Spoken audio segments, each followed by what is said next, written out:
Congress party అధినేత మాజీ ముఖ్యమంత్రి వైఎస్ జగన్మోహన్ రెడ్డి రాజకీయ పరిస్థితి ఇప్పుడు ఏ స్థాయిలో ఉందో తెలుసా?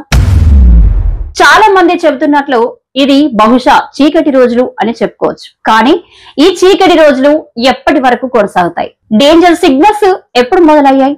ఈ రోజు మనం అదే విశ్లేషించుకుందాం. సినిమాలైనా, బిజినెస్ అయినా, రాజకీయాలైనా ఎత్తుపల్లాలు సహజం.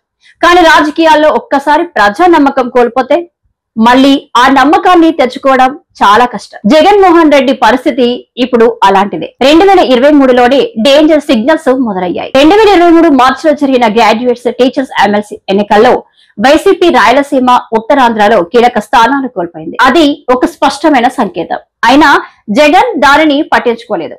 ఓడిపోయామనే నిజాన్ని అంగీకరించలేదు, రివ్యూ చేసుకోలేదు. ఆ తప్పిదాలు కొనసాగాయి. 2019లో ప్రజలు జగన్ కావాలి అని ఎంత కసిగా ఓటు వేశారో 2024లో ఆయన వద్దుగాక వద్దు అని అంతకు మించిన కసితో తిరస్కరించారు. దీని ఫలితం వైసీపీ 151 సీట్ల నుండి కేవలం 11 సీట్ల వరకు పడిపోవడం. ఇది ఓడిపోవడమే కాదు, స్వయం కృతాపరాధాల ఫలితం. పగతో కూడిన పరిపాలన, రాజధాని మార్పు నిర్ణయం, కక్ష సాధింపు, ఇవన్నీ ప్రజల్లో వ్యతిరేకత పెంచాయి. వైఎస్ కుటుంబానికి దశాబ్దాలుగా ఉన్న బలమైన కోట పులివెందుల. 1978 నుండి వైఎస్ రాజశేఖర రెడ్డి అక్కడ గెలుస్తూనే వచ్చారు.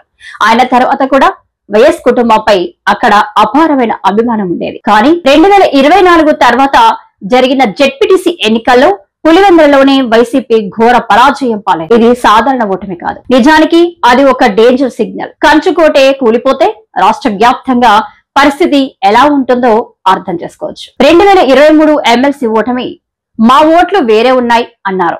2024 లోక్సభ, అసెంబ్లీ ఓటమి, ఈవీఎంలు హ్యాక్ చేశారు అన్నారు. పులివెందుల జెడ్పీటీసీ ఓటమి, రిగ్గింగ్ చేశారు అన్నారు. ప్రతి ఓటమి వెనుక కారణాన్ని అంగీకరించకుండా తప్పును బయటికి నెట్టేస్తూ వచ్చినంత కాలం ప్రజలు మరింత దూరమవుతున్నారు. అది రాజకీయాల్లో పెద్ద డేంజర్ సిగ్నల్. అందుకే వైఎస్ జగన్ రాజకీయ ప్రయాణం ఇప్పుడు పూర్తిగా సంక్షోభంలో ఉంది.